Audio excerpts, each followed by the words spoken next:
नमस्कार दोस्तों, मेरे पीछे आप जो ये आउटलेट देख रहे हैं ये एक ऐसा मॉडल है जो किसानों की आय बढ़ा सकता है, क्योंकि 3 किसानों ने मिलकर अपने ऑर्गेनिक गन्ने के प्रोडक्ट तैयार किए और उन्हें यहाँ मॉल के सामने एक आउटलेट में लोगों को दे रहे हैं। प्राकृतिक गन्ने के अलग अलग ऐसी रेसिपी तैयार की है जो टेस्टी तो है ही, साथ में आपकी हेल्थ में भी बेनिफिट पहुंचाती है और किसानों की आय भी बढ़ाती है। तो ये मॉडल क्या है और ऐसे मॉडल क्यों हर जगह खुलने चाहिए, इसकी पूरी जानकारी जरूर लीजिए, क्योंकि आप मॉल में या मार्केट में जाते हैं तो ऐसी चीजें खाते हैं जो आपको टेस्टी तो लगती है पर आपकी सेहत में नुकसान करती है। परंतु इस आउटलेट में जो आप प्रोडक्ट देखेंगे टेस्टी लगने के साथ साथ आपकी हेल्थ को बेनिफिट देंगे और किसानों की आय बढ़ाएंगे। तो चलिए दीपक कुमार से पूछते हैं कि उन्होंने किसानी के साथ ये आउटलेट कैसे खोला। टेक्निकल फार्मिंग चैनल को सब्सक्राइब करें और बेल आइकन भी दबाएं ताकि आगे आने वाले वीडियो की नोटिफिकेशन आपको मिलती रहे। तो दोस्तों, दीपक जी से ही जानेंगे कि ये वेंचर किस उद्देश्य से शुरू किया गया। दीपक जी, किसान सिर्फ उगाता है, ज्यादातर बेचना नहीं आता, बेचता है सिर्फ मिल में या मंडी में, परंतु ये आउटलेट खोलकर अपने प्रोडक्ट की प्रोसेसिंग करके बेचने वाले किसान बहुत कम है। तो क्या आइडिया है, आपने कैसे शुरुआत की? देखिए, महंगाई को देखते हुए आप एक इनकम पे नहीं रह सकते, उसीलिए हमने स्टार्ट किया है। लोगों को टेस्ट चाहिए। अब हम चाहते हैं कि लोगों को टेस्ट के साथ उनकी हेल्थ मिले। लोग चाय पीना चाहते हैं, हम चाहते हैं कि हेल्थ चाय मिले। बच्चे हैं वो चाहते हैं आइसक्रीम, गुल्फी, चुस्की। हम चाहते हैं कि उन्हें गन्ने से बनी हुई चीज मिले जो हेल्दी है और उनकी हेल्थ पे कोई भी साइड इफेक्ट नहीं डालेगी। इसी तरीके से लोगों को हम अट्रैक्ट करना चाहते हैं कि वो हेल्दी खाएं, उन्हें भी बेनिफिट हो और किसान को बेनिफिट हो। हम चाहते हैं कि इसके बाद इस तरह के काम और भी लोग करें और भी किसान करें, ताकि वो मार्केट से अपने आप को जोड़ सकें। देखिए, इन्होंने कहा कि बच्चे चाय, आइसक्रीम, चुस्की खाना चाहते हैं, बड़े चाय पीते हैं, तो उसी चाय को हेल्दी बना दिया।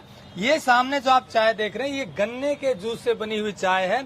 इसमें न चीनी है न कोई भी मीठा नहीं है, गन्ने के जूस से बनाई गई है और बेहद टेस्टी है। इसके बाद आप ये देखिए, ये फ्रोजन जूस है, यानी कि जूस निकालते हैं। पीछे आप ये देखिए, इनके जूस निकालने की मशीन है।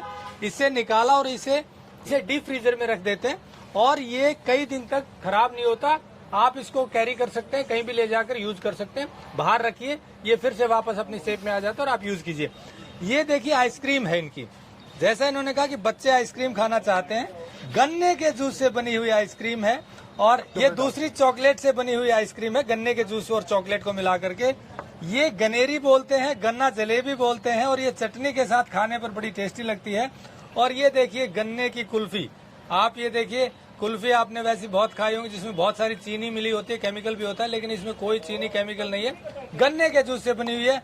और ये कमाल की कोल्ड कॉफी गन्ने के जूस से बनी। इतने सारे टेस्टी प्रोडक्ट परंतु हेल्दी, ये किसान का वेंचर है। और कमाल की बात यह है कि किसान खुद ही उगाते हैं, अपने खेत में उगाते हैं और उसको यहाँ आउटलेट पर लोगों को बेचते हैं। और जो लोग इसको टेस्ट करते हैं उनके एक्सपीरियंस भी बड़े गजब है, वो दोबारा आते हैं। अब सवाल ये है कि ऐसे वेंचर के बारे में जब तक लोगों को पता नहीं चलेगा तो फुटफॉल कम रहता है। इसीलिए हम ऐसे किसानों को सीधा आपसे मिलवाते हैं जो अच्छा काम कर रहे हैं, हेल्दी चीजें तैयार करते हैं। ये हरियाणा में पानीपत शहर के सेक्टर 25 में मित्तल मेगा मॉल के बिल्कुल गेट के सामने ये आउटलेट लगा है। कभी पानीपत आना हो या आप पानीपत के आसपास रहते हो या आप पानीपत के हो तो ये जरूर ट्राई करें, क्योंकि इससे किसानों का हौसला बढ़ता है। और आप एक बार ट्राई करेंगे तो आपको लगेगा कि हम तो केमिकल की यूं ही चीजें खा रहे थे। असली चीज तो ये है, ऐसे ही किसानों को, दूसरे किसानों को मोटिवेशन मिलता है। अब बात करते हैं इन्होंने शुरुआत जो की उसमें कितना खर्चा लगा, कैसे प्रोसेसिंग करते हैं। तो आपने जो आउटलेट लगाया है, शुरुआती कॉस्ट क्या लगी है आउटलेट लगाने की? टोटल आपके पास डीप फ्रीजर भी है, मशीन भी है। बहुत सारा टाइम तो हमें लगा इसके बारे में जानने में। अच्छा, इसकी क्लासेस ली हमने, कुछ पंजाब से सीखा, कुछ अहमदाबाद से सीखा। फिर ये मशीन है वो हम अहमदाबाद से लेके आए थे। तो इसके बारे में बहुत सारा टाइम और पैसा लगाया सीखने में, ताकि लोगों को हम देने से पहले खुद सीख सकें। सीखने के बाद फिर हमें लोकेशन फाइनल की, हमें ये जगह लगी कि हाँ यहाँ पे हम स्टार्टिंग में कर सकते हैं। उसके लिए हमारे पास डीप फ्रीज पहले से रखा हुआ था जो हम खेत में भी यूज कर रहे थे, क्योंकि ऑर्गेनिक सब्जी उगा रहे थे और भी कई चीजों में हमारा उसका यूज था। इसमें मतलब आपके पास 2 डीप फ्रीजर हैं जी, एक मशीन है जो गन्ने का जूस निकालती है, ये आपके पास एक मिक्सर है जो कि आपका जूस ये कोल्ड कॉफी बनाता है। और ये वाली क्या है? इंडक्शन है जिसमें आप चलाते हो। और ये एक कैंपर है, मतलब गन्ने के जूस निकालने की मशीन है, मिक्सर है, इंडक्शन है जिसमें चाय बनाते हो, और ये कैंपर है और डीप फ्रीजर है। जी। और बाकी रॉ मटेरियल है, गन्ना है और फिर उसके अलावा जो आइसक्रीम बनाने के लिए चीजें चाहिए या गन्ने चुस्की बनाने के लिए चाहिए, चाय बनाए वो चीजें हैं। तो इसमें मोटा मोटी कॉस्टिंग क्या आई आपकी? इसकी टोटल कॉस्टिंग हमारी अप्रोक्सीमेट 2.5 लाख के आसपास आई है। 2.5 लाख की कॉस्टिंग आई है। आपकी रनिंग कॉस्ट क्या रहती है? रनिंग कॉस्ट इसकी है जी 15,000 रुपए यहाँ का हमारा खर्चा है, रेंट का और बिजली का। उसके अलावा जो हमारे प्रोडक्ट हैं उसकी कॉस्ट लग रहेगी। प्रोडक्ट की कॉस्टिंग अलग है। तो ये आपको वायबल नजर आता है कि जो आप गन्ना वैसे बेचते और आप प्रोसेस करके बेचते हैं, तो कुछ मल्टीप्लाई हुआ है कॉस्ट, मतलब इनकम इससे? देखिए मल्टीप्लाई हुआ है और टाइम के साथ और होगा। उसमें तो क्या था, हमने उगाया और बेच दिया।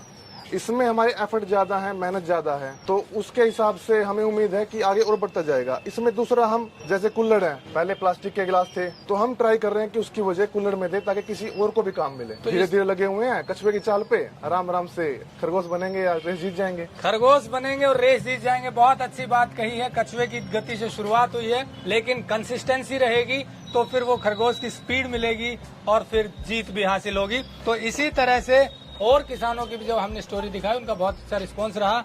आपको अगर अधिक जानकारी लेनी है तो नंबर हमने दिया हुआ है, आप कॉल कर सकते हैं, ताकि आपको भी पता चले कि आप अगर ऐसी चीजें शुरू करना चाहते हैं तो उसमें क्या चीजों का ध्यान किन किन चीजों का ध्यान रखना चाहिए, ताकि आपको घाटा न उठाना पड़े और फायदा हो। क्योंकि अल्टीमेटली उद्देश्य यही है कि ये वेंचर सफल हो, इनका लाभ बढ़े और लोगों को शुद्ध चीजें मिले। जुड़े रहे टेक्निकल फार्मिंग से, आगे भी आपको ऐसे किसानों से मिलवाते रहेंगे।